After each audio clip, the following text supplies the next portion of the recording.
Hey guys, and welcome back. So today I'm doing the May ScrawlrBox.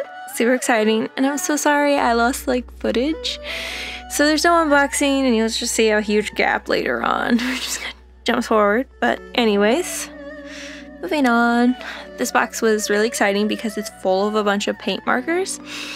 And first up is the Pilot Pintor markers, and you get two really big ones that are size medium, and they're coming like this metallic gold and green.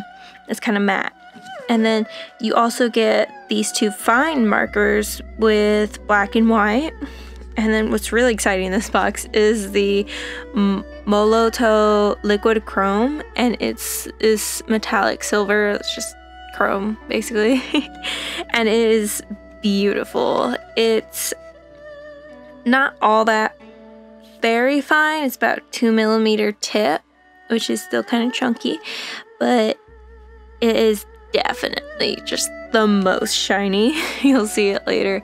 And then the Milan graphic pencil, which is this really light gray, and it is actually resistant to breakage because it has a lead protection system, which is really interesting. And the lead is sticking to the wood rather than it's just being surrounded by the wood, which I think is kind of neat. And then what's really cool about these markers is that you can work on them on any porous surface, and it is permanent, which is both terrifying and exciting. Oh yeah, and then there's the Milan 430 eraser. It's this cute little green thing you see off of the corner, so soft, and it's not like a kneaded eraser soft, but it's still pretty soft, which is kind of interesting texture. And then it comes with two sheets of Canaletto Liscio 125 GSM paper, and it's 20% cotton, 80% wood-free, primary pulp, responsibly sourced, elementary chlorine-free. Mouthful, yes. But yeah, and the prompt for this month is Paper Tiger. So they encourage you in the prompt this month to try out some other surfaces besides the paper that's given. And when I was trying to think of ideas, I started thinking, well, I'm not really good at drawing animals, maybe I should start, but I couldn't really think of anything tiger-wise, and I was like, you know what, I like drawing cute girls. I'm gonna draw a cute girl. But then I was like, how do I interpret, how do I get the theme paper in there, even though I know how I get the theme tiger in there? I was like, oh, I'm gonna give her a cute little tiger hoodie, and it's gonna have ears, it's gonna have a little face mask with teeth. But I couldn't think of anything for the paper part, so I was like, I don't really have anything, because they're like, milk cart or a flower pot or a skateboard, and I'm like, I don't have any of those things to paint on right now, so I'm just gonna go with the paper I'm given, and that'll cover the paper part, and I'm gonna draw a cute girl with a tiger theme, and then ta-da, paper tiger. And I gotta say, I really do love this pencil. It's this nice light gray, and it was really easy to paint over it. It wasn't anything harsh, and the paints are really opaque, so it all kind of worked out together in the end. And these markers are water-based also, which is interesting. But anyways, so I had some trouble trying to figure out how I wanted to do the colors for these. You'll see I do a little color squatch because I was thinking about it. How am I going to do the colors for this? Because I'm terrible at picking colors, and I usually just go with the first colors I see, and pretty much it. It was fun trying to figure out how I could get each of these colors, and they're actually a part of the picture, because I always feel bad when a part of the supplies doesn't really get used as much as the other ones. I always try to make sure that everybody's used about the same, because then it feels like I really did use everything in the challenge, and I really met the challenge. So I wanted to make sure everyone was going to use the same amount. You know, that I wasn't just using the white for details. I wasn't just using the chrome for details. You know, everything was a part of something. That was a big part of it. And I have got to practice my layering. Even though I squatched it out and already knew what colors I was going to use where, I kind of just was like, oh, I'm so excited. Let's just get into the drawing. And I didn't have the foresight to think, oh, wait, these paints are really opaque, so I can just paint on top of them. And with the way that everything's sectioned, then I might need to put a little more thought into who's going down first, and so forth and so on. Because there is a lot of little details in this, surprisingly enough, despite the chunkiness of some of the markers.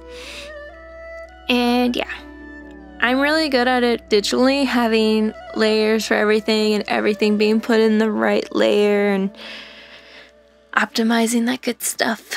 But in IRL, I'm stuck at it. So I didn't do too bad because I kind of thought, and then later on I was like, probably would have been better if I did that other color before this one, but oh well. You live and you learn, and I really do enjoy the ScrawlrBoxes for that, and I'm trying these art supplies I wouldn't have thought for myself, and discovering art supplies that I really enjoy and that I want to put more of it into my collection. You know, it gets you out of your comfort zone, it gets you trying stuff, gets you thinking and consider things that you normally don't, which I both enjoy and like get frustrated over because it's like, why did I think of that beforehand? But you know, you could always just draw it again. But I really did love how this turns out in the end, so I think once was enough for her. But it was fun playing with the colors because it's like you want diversity in the colors. You don't want a bunch of red on the left side, a bunch of blue on the left side. It's like that's something you're going for, so you just try to make sure that all the colors are playing well all across the paper. You know, color scheme is something that I struggle with just because I struggle with the forethought of, are these colors going to complement each other? And by putting this color here, where else could I sprinkle it in the picture so that this one little spot isn't the only area that has this color? And that's definitely something that takes a lot of thinking and planning, and you know, I really do appreciate that the ScrawlrBoxes have helped me with planning out pieces, because I get these materials like these paint markers where you have to think, you have to consider these things, because once you put it down, that's it. There's no going back. And I think that's also helped with my digital art, because you know, you could just always go back, undo it, but then you know, I play around with my digital art so much that I think I end up spending a lot more time on it than I needed to if I had just planned it beforehand. And I want to try making sure that I'm putting more pieces out and I'm not taking so much time on them, because I'm just staring at it and going, I don't know what to do with it. And that's really terrible on my part, but at least I'm trying to fix it. So it's why I do the ScrawlrBoxes and everything. It's fun. It's, you know, gets me trying things and thinking of things that I'm already trying to figure out, that I'm already trying to think of, or it shows me something that hasn't even crossed my radar. And sometimes it's like, oh my god, this is something I've wanted to use. So it's really great, because I always like, well, now I don't have to buy it.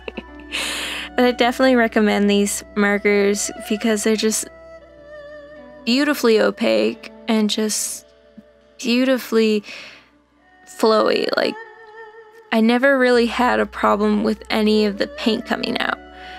Granted, with the white one, I was like constantly hitting it because I'm like, I can't tell because it's on white paper when I was doing the skin.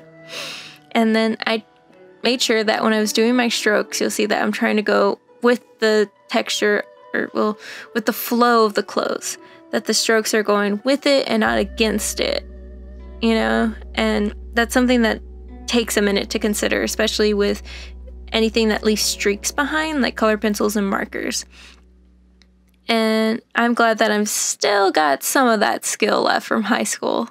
So that's a good thing. And these paints were really wet, so you see how it kind of goes from not taped down to taped down really quickly, because even though I know tape didn't come with it and neither did my clipboard, these paints were really wet, and they did suggest using other items in this one at the very least, because they were like, you know, use a carton or a skateboard. I used this.